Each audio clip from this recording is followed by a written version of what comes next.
আসসালামু আলাইকুম সবাইকে। আমি আহমেদ শাহরুখ বলছি।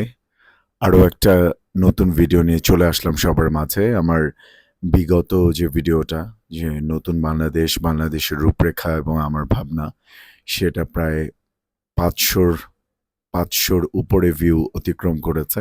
এর আগেও আমি দেশ নিয়ে আরেকটা ভিডিও করেছিলাম বাংলাদেশের পরিস্থিতি নিয়ে। সেটাও ৪৫৭ এরকমের মতো ভিউজ হয়েছে। তো সবাইকে অসংখ্য ধন্যবাদ। কারণ আজকাল একটা ব্যাপার হয়ে গেছে কি যে মানুষ অনেক ওই সস্তা টাইপের শর্টস এসব দেখতে অনেক বেশি পছন্দ করে। কিন্তু আমার এই ২ টা ভিডিওই কিন্তু প্রায় ৯-১০ মিনিটের মতন মানে ছিল। তো এতটা সময় ব্যয় করে যারা আমার কথাগুলো শুনেছেন এবং অ্যাপ্রিশিয়েট করেছেন আমার চিন্তা ভাবনা, আমার কথাগুলো, তাদেরকে অসংখ্য ধন্যবাদ এবং কৃতজ্ঞতা জানাচ্ছি। আমার চ্যানেলটা সাবস্ক্রাইব করার জন্য অনুরোধ জানাচ্ছি এবং এভাবেই আমার পাশে থাকার জন্য আপনাদের মূল্যবান মতামত দেওয়ার জন্য অনুরোধ জানাচ্ছি। ধন্যবাদ। তো আজকে আলহামদুলিল্লাহ আমাদের অন্তর্বর্তীকালীন সরকার গঠন হয়ে গেল।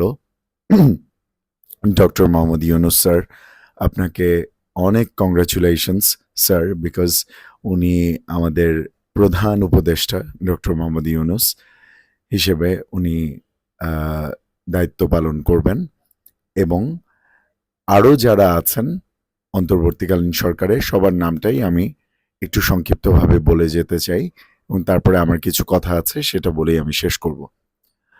ডক্টর মোহাম্মদ ইউনুস থাকছেন প্রধান উপদেষ্টা হিসেবে, তারপর থাকছেন সালেউদ্দিন আহমেদ, ডক্টর আসিফ নজরুল, আদিলুর রহমান খান, হাসান আরিফ, তৌহিদ হোসেন, সৈয়দা রেজওয়ানা হাসান, শারমিন মুর্শিদ, ফারুকি আজম, ব্রিগেডিয়ার জেনারেল অবসরপ্রাপ্ত এম শাখাওয়াত হোসেন, সুপ্রদীপ চাকমা, বিধান রঞ্জন, আফম খালিদ হাসান, ফরিদা আক্তার, নূরজাহান বেগম, মোহাম্মদ নাহিদ ইসলাম এবং আসিফ মাহমুদ।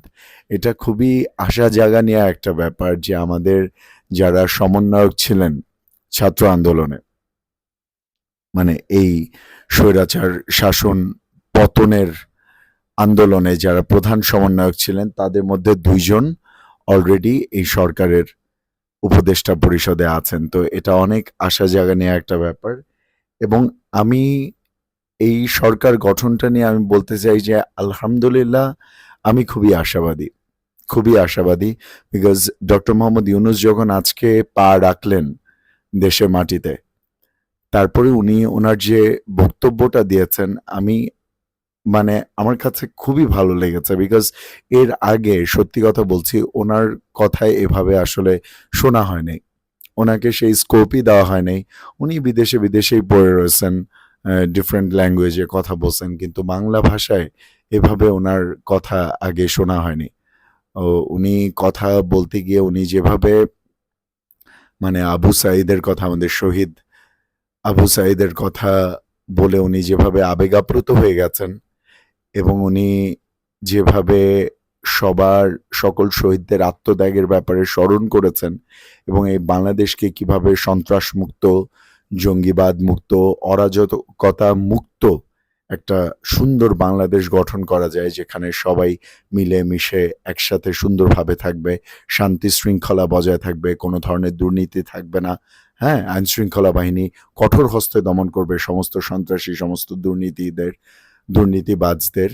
তো এই কথাগুলো আমি শুনে আসলে খুবই প্লেজড, খুবই আশ্বস্ত হয়েছে এবং আমি বলবো যে আমি খুবই আশাবাদী আলহামদুলিল্লাহ। তো এই আর কি। আর বিগত কয়েকদিনে যে ঘটনাগুলো ঘটেছে তার মধ্যে পজিটিভ অনেক কিছু আছে, নেগেটিভ অনেক কিছু আছে। তো আমি নেগেটিভটা আগে বলি, তারপরে পজিটিভটা বলে আমি শেষ করব। তো নেগেটিভ যেটা সেটা হচ্ছে আপনার এই যে বিভিন্ন জায়গায় মনুমেন্ট, ভাস্কর্য যেভাবে ভাঙা হচ্ছে, যেভাবে বিভিন্ন স্থাপনা ভাঙা হয়েছে, লুটপাট করা হয়েছে। হ্যাঁ, গতকালকে রাতে তো মানে প্রচণ্ড আতঙ্কজনক একটা রাত গেছে। বিভিন্ন জায়গার থেকে ডাকাতির খবর। এমনকি আমাদের এখানে মসজিদ থেকে পর্যন্ত এলান করছিল যে বিভিন্ন জায়গায় আশেপাশে ডাকাতি হচ্ছে, সবাই সতর্ক থাকুন, সবাই নিরাপদে থাকুন। অনেক জায়গায় তো ফোন নাম্বারও দিয়ে দেওয়া হয়েছে। তো এরকম একটা অবস্থা গেছে। তো আজকে যখন অন্তর্বর্তীকালীন সরকার গঠন করা হলো, আমি ডক্টর মোহাম্মদ ইউনূস স্যারকে ওনাকে অনুরোধ করব যে ওনার তত্ত্বাবধানে যারা এসব ভাস্কর্যের এত পরিমাণে ক্ষতি করছে, যেগুলো হচ্ছে একটা দেশের কৃষ্টি কালচারের সাথে যুক্ত, যারা এভাবে ভাঙচুর করছে, লুটপাট করছে, এমনকি আমাদের দেশের একজন রাষ্ট্রনেতা, দয়া করে আমাকে ভুল বুঝবেন না, আমি কোনো দলের হয়ে কথা বলছি না, আমাদের দেশের একজন রাষ্ট্রনেতা, একজন গ্রেট লিডার, অন্যতম একজন গ্রেট লিডার, যার মুক্তিযুদ্ধে অবদান অনেক, তার প্রতি যে ধরনের অসম্মান অশ্রদ্ধা প্রদর্শিত হয়েছে এবং যতগুলো ধ্বংসযজ্ঞ করা হয়েছে, এরপর 32 নম্বরের যে বাড়িটা, এই বাড়িটা তো কোনো দোষ করছিল না, এই বাড়িটা তো একটা মিউজিয়াম হিসেবে ছিল, সেই বাড়িটা পর্যন্ত জ্বালায় পোড়ায় দেওয়া হয়েছে, ধানমন্ডি 32-এর যে বাড়িটা। তারপরে এই যে সিঙ্গার, আপনারা সবাই চিনবেন, রাহুল আনন্দ, হ্যাঁ, তাকে, তার স্ত্রীকে, তার সন্তানকে এক কাপড়ে বাসা থেকে বের করে দেওয়া হয়েছে, তার ঘর বাড়ি জ্বালায় পোড়ায় ছাড়খাড় করে দেওয়া হয়েছে। এগুলো কি কোনো মুসলমানের কাজ হতে পারে? এগুলো কি কোনো আদর্শ মানুষের, কোনো সুনাগরিকের কাজ হতে পারে? তা আমি প্রথমেই বলবো যে এদের বিরুদ্ধে যাতে কঠোর ব্যবস্থা গ্রহণ করা হয়, বিকজ এদের উদ্দেশ্য অন্য। বাংলাদেশকে এগিয়ে নিয়ে যাওয়ার উদ্দেশ্য এদের না, এদের উদ্দেশ্য অন্য। এদের উদ্দেশ্য জঙ্গিবাদ, এদের উদ্দেশ্য সন্ত্রাসবাদ। সো এদের বিরুদ্ধে যাতে আমাদের সেনাবাহিনী এবং আমাদের এই যে যারা আইন শৃঙ্খলা রক্ষাকারী বাহিনী যারা তৈরি হচ্ছেন, তারা যেন কঠোর হস্তে এদেরকে সরকারের পক্ষ থেকে দমন করা হয়। এটা হচ্ছে আমার প্রথম এবং প্রধান দাবি। সবার নিরাপত্তা নিশ্চিত করা, সংখ্যালঘুদের নিরাপত্তা নিশ্চিত করা, এটা হচ্ছে কথা।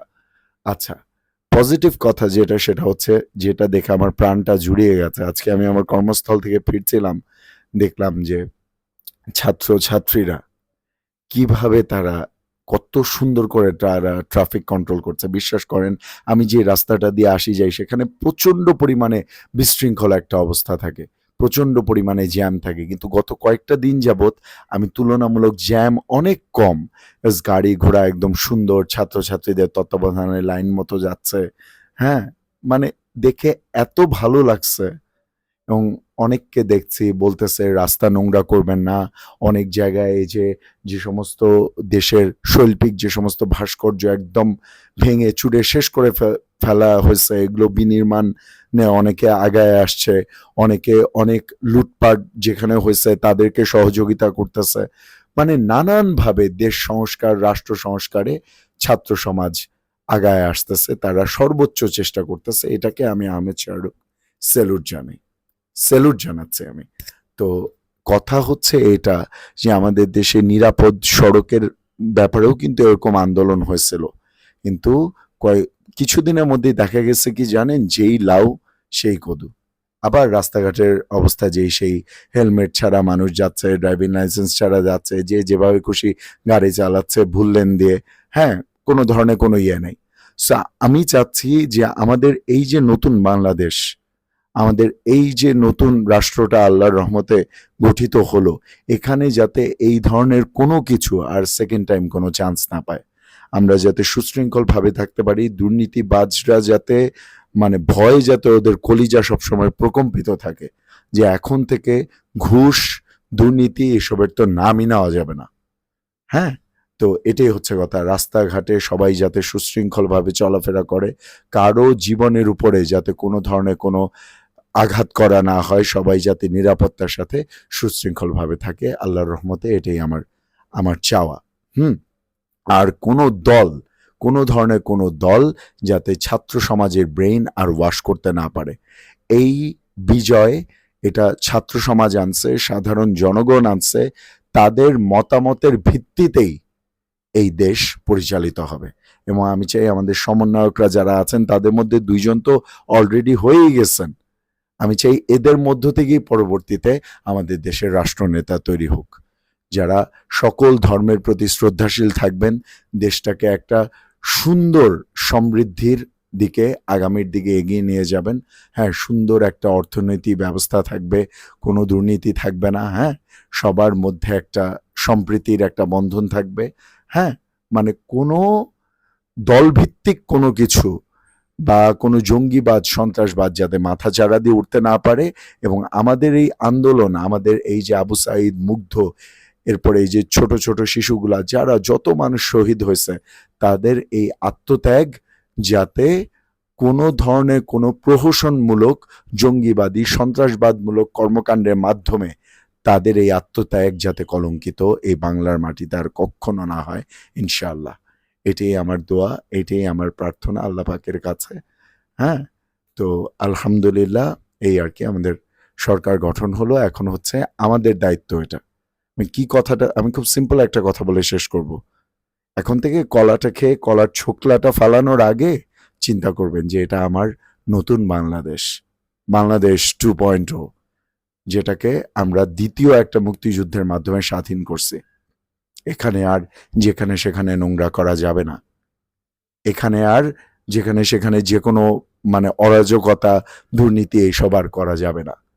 এই দেশটার দায়িত্ব এখন আমাদের সকলের। আমরা যার যার জায়গা থেকে আমাদের দেশটাকে সুন্দর, শান্তিপূর্ণ রাখার চেষ্টা করব, কি রাখবো ইনশাআল্লাহ।